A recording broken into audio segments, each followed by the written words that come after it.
So this episode right here is a different kind of episode. This was one all about my anxiety. I have a lot of it in life. I'll get into it, but this is a great, if you are neurotypical and don't really understand how anxiety or depression can affect someone in their day-to-day life, I hope this episode, what is my hair doing? God, I gotta get a Kurt. I hope this gives you some insight into how a neuroatypical's brain works. Enjoy. You may love a thing that I can't stand. Spiders, tofu, watching Homeland. Our interests are all varying. It's fun to be contrarian. But I'll try things that you all love to see if I can rise above. But maybe there's a chance that I just won't. So in that case, don't mind if I don't. Welcome to Don't Mind If I Don't. Hey, I'm your host, Aaron Gold. This is generally the show where I don't like things and fans and experts of those things come on and show me why I'm wrong. I'm doing a different kind of episode today, though. So listeners of the show know that I have depression and anxiety, and I've been... basically, it's been a crazy couple of weeks for me. A lot of great stuff happening, but also just a lot of stuff. And I've been getting overwhelmed, and my anxiety attacks are at some points daily, and at some points last for hours, which really gets in the way of my day and all the things I'm trying to get done. This week, I'm not blaming the anxiety on not having guests this week, but it definitely didn't help. And I got very overwhelmed. And honestly, instead of someone convincing me to like a thing, I just wanted to, this is my truth. And I just kind of, I am fortunate enough to have a platform where people tune in to listen and be entertained and maybe learn a thing or two. So I wanted to give you the perspective of how anxiety affects someone like me, a moderately successful artist chasing and sometimes catching some of their dreams in the big city. I had plans tonight to go see two of my favorite improv teams perform and then hang out with them and an improv friend of mine who is in town from Minneapolis. And I've had an anxiety attack today since like 2 p.m. and it's 6 p.m. now. And I've just kind of had to rearrange my day because I know I can't sit in a theater for an hour watching other people have fun while I'm feeling this way. I'm feeling this tension in my chest and like I just needed to get home. I forced myself to buy groceries today, which is the first time I've had time to do that in a little bit. And I really wanted to bail on that really hard and just get home where, you know, I'm in my safe space, my comfortable space. But also, weed helps me. I know it doesn't help everybody else, but for me, it definitely does. Also, I am on medications for these, but I think I'm working with my psychiatrist now to reassess what is and isn't working. So processes are being made for me. I just kind of wanted to let people in. You know, every week on the show I plug, the monthly show I do, You Are Not Alone, an uplifting show about depression, which was designed to show people that, one, they aren't alone in their feelings with mental illness, and two, it's not something that has to beat you. You can turn it into art. You can turn it into comedy. You can wear your pain as armor and have it make you stronger. And those times when you aren't strong enough to do it yourself, you can lean on other people or trust other people with your pain, and it's going to be okay. And I try to do that with a lot of my art. And today I just don't have an interview, let alone talking to another person in me right now. I just needed to get home. I think I was rude to a couple of people in line at Trader Joe's, and if I was, I am so sorry. I just needed to get the fuck out of there. For me, my anxiety feels like... Okay, when I was a kid, I had obsessive compulsive disorder, and my number was 4. So I'd have to like do things a certain way 4 times. And if I didn't, then just the world wouldn't be right. It'd just feel like the world isn't right. And the way I experience my anxiety is very similar to that, except it's not that the world isn't right. It's that there's something inside me. It's just not right now. Like I'm at a DEF CON. I never knew which DEF CON was worse. Is it DEF CON 1 is the worst one, or DEF CON 5 is the worst one? Because just saying DEF CON immediately makes me think shit's going down, but I don't know if like it's a countdown scale. My father used to work in the Pentagon, and I learned nothing from it. Partly because he worked in the Pentagon and probably couldn't talk about a lot of it. I'm realizing as I say out loud. I promised myself if I just recorded this short mini-sode, and did a quick edit of it, which shouldn't be too difficult, I'd have an episode planned for tomorrow. And that once I did these things, I could then spend the rest of the day fucking off. Like I can just tell everything else on my schedule to nope, not today. And I can just be. I can meditate for a bit. There are so many people, when you let them into your mental illness, the people that care about you will often ask how they can help. And God damn did I wish I had an answer. Because it's different every time, depending on the anxiety attack. This one today, I think I just needed to be home, alone, chill, meditate a bit. And it's not like I was triggered. I had a good day. I had 2 auditions. I got to coach improv, which is... I know a lot of people don't like auditioning for things. I love a good audition, especially for commercial auditions, because it's a very short script, so you don't have to memorize too much. And I always throw some improv in there because it helps me stand out and is also just fun to do. And I got to coach improv, which is one of my favorite things in the goddamn world. Seeing people explore my favorite art and want to genuinely get better at it and then help them on that journey. That is one of the most satisfying things in the world, when you see someone running into an issue and you say something to help them adjust it, and then you see them implement it and it works for them. God, that's like the opposite of anxiety. That's like my heart gave my heart a hug. I'm calming down a little bit right now. But then saying that immediately made my heart rate spike. It's like, you think you're good, motherfucker? I got you. Anxiety is a tricky motherfucker. This isn't a call for help or anything. This isn't like I'm going to be okay.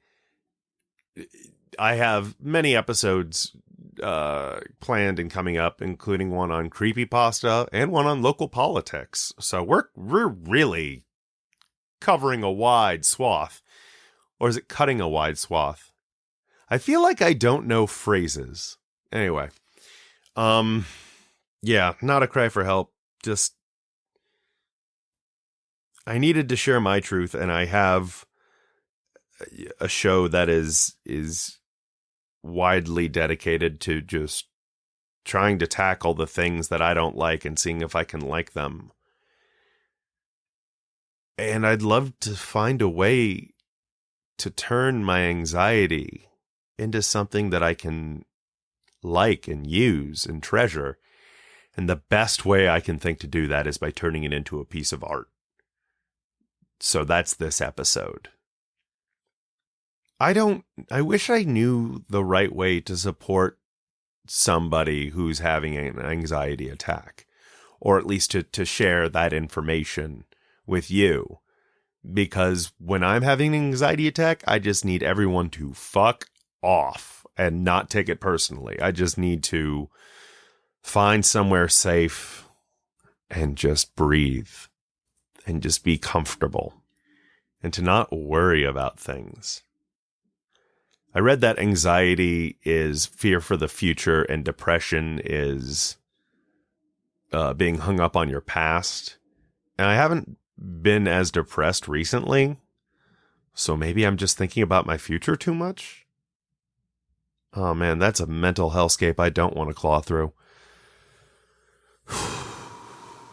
Apologies if this is not what you were looking forward to this week. I just this is my truth right now, and I gotta do it this way.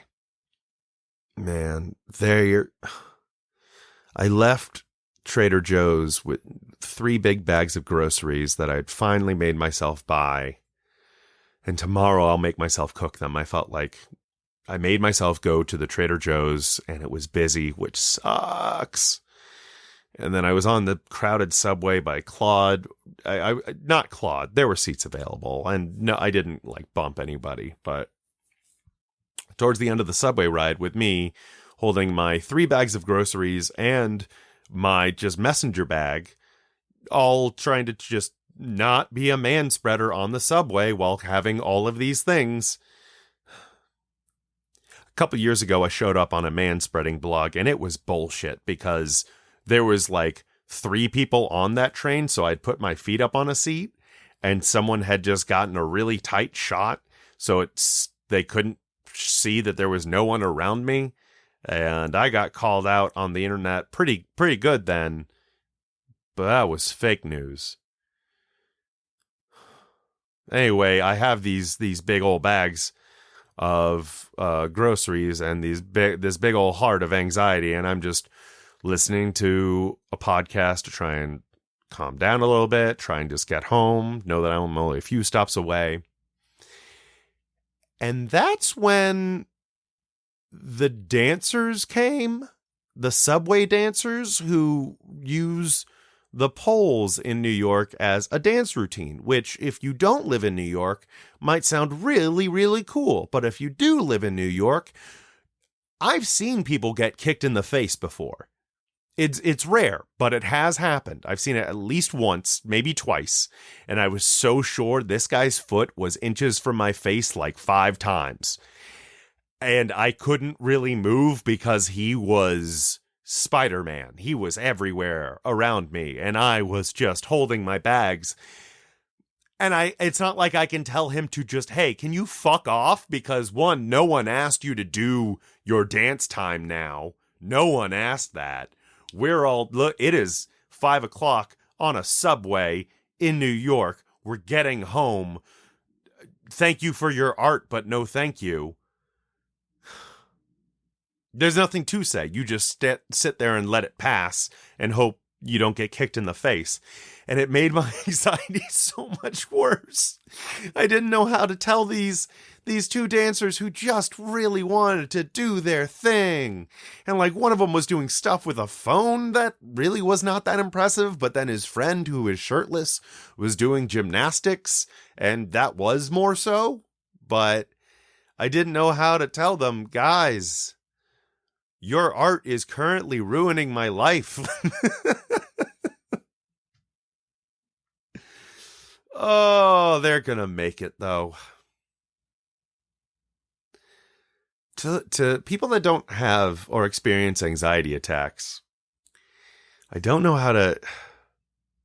It's kind of like when you have a rock in your shoe, but you've got a long way to walk, but you know that you can't get that rock out of your shoe for a while. Like, for whatever reason, you can't untie your shoe and get the rock out for several miles, and you know you have to just walk it, except the rock isn't in your shoe. It's in, like, your heart and stomach. I think that's, like, the best way I can explain what it is. And right now I'm feeling anxious that I'm not being funny enough.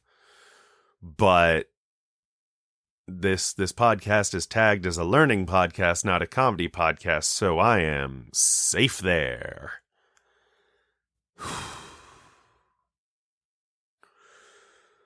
I've been meditating a lot more too, and it's been helping.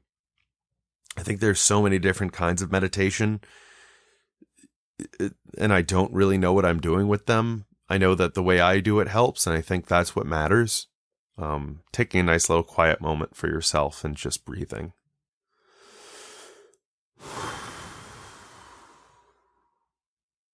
That right there just felt a little better.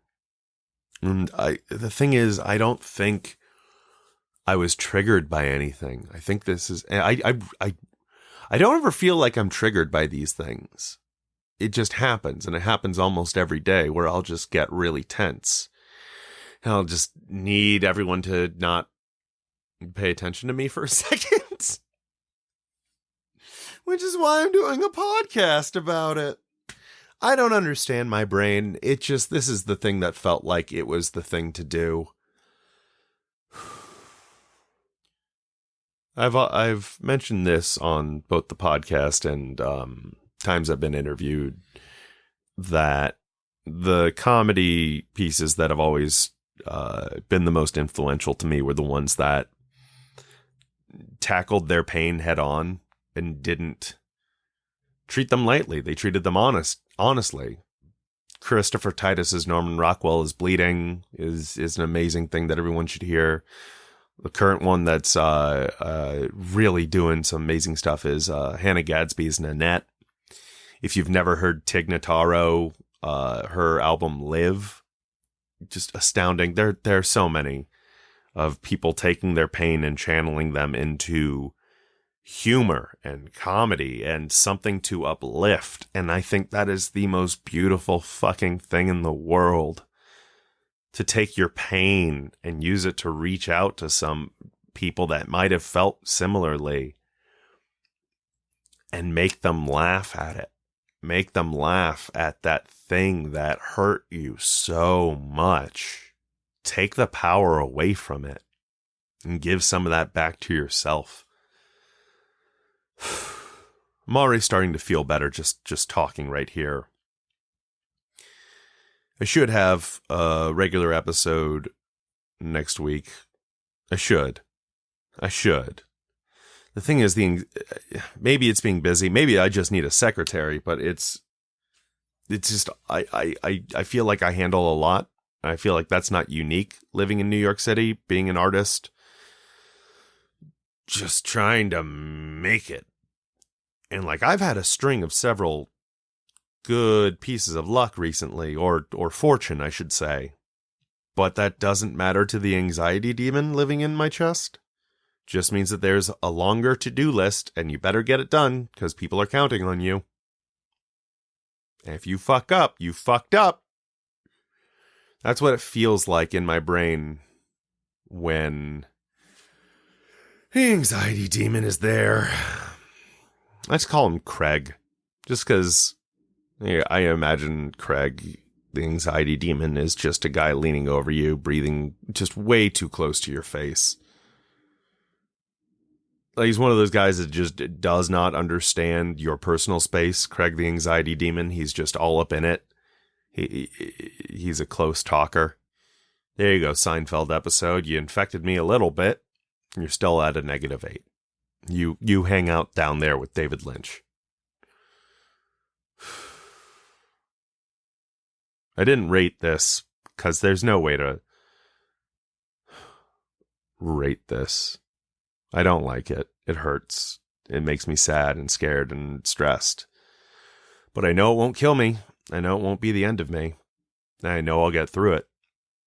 It's just this part right here, in the middle part, that's the part where I'm waiting to get through it. That's the shitty part. That's the part that, oh, fuck, just patience. It's like heartbreak. When you get heartbroken and you know that someday you will love again, someday you will feel better again, but it's that part right there where you just got to ride it out.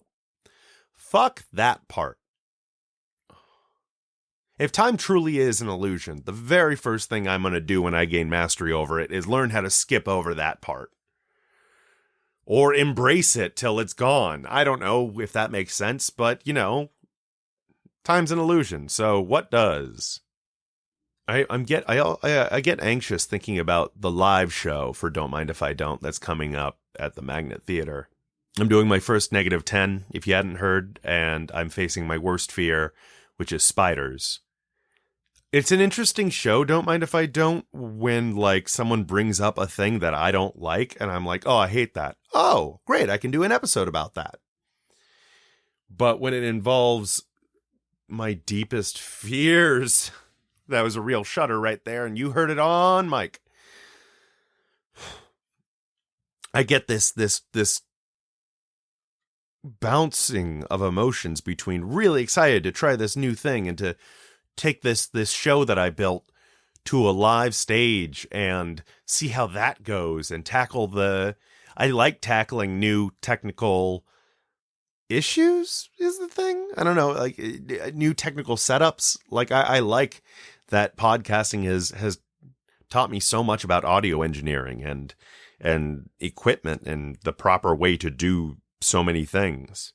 But then I also get this wave of panic because I'm going to have to hold a spider. Oh God. And there's going to be at least one, probably two. And I bet one's going to be furry.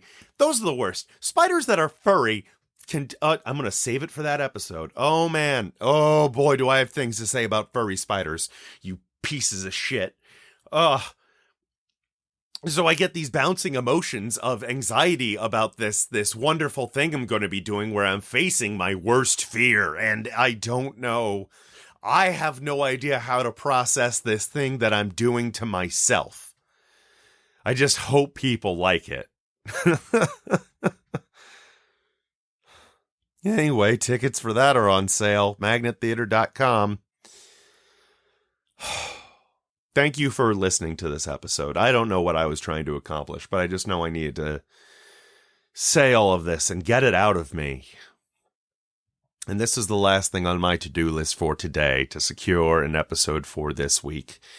And I think the rest of the day, it's the evening. I'm going to just do nothing and relax and breathe and play video games and watch My Hero Academia, which I've started watching and is really good. Really, really good show. So anyway, follow me on all the things at Hey It's Aaron Gold, or this podcast at Don't Mind Podcast, or email at don'tmindpodcast@gmail.com. And really, with these mini-sodes, I've thrown a few at you. I'm curious to what you think about them when I divert from the structure of the show and try something weird or different. The numbers from the listeners seem to be very in favor of it, but I'm curious to what your thoughts are. So if you have any thoughts, please reach out and let me know them. And hey, anxiety is a bitch. Depression is a bitch. All these things, they suck. But you're not alone if you're going through them. Because as you can, I'm currently feeling mine right now, but I'm going to be okay. I did things that were hard to do for myself today, but I got them done. And now that they're done, I can relax. Like a hard-fought battle. Now I've earned my reward of just lying the fuck down and breathing. So thank you for listening. I'll be back with a regular episode probably next week. I love you. Keep on minding.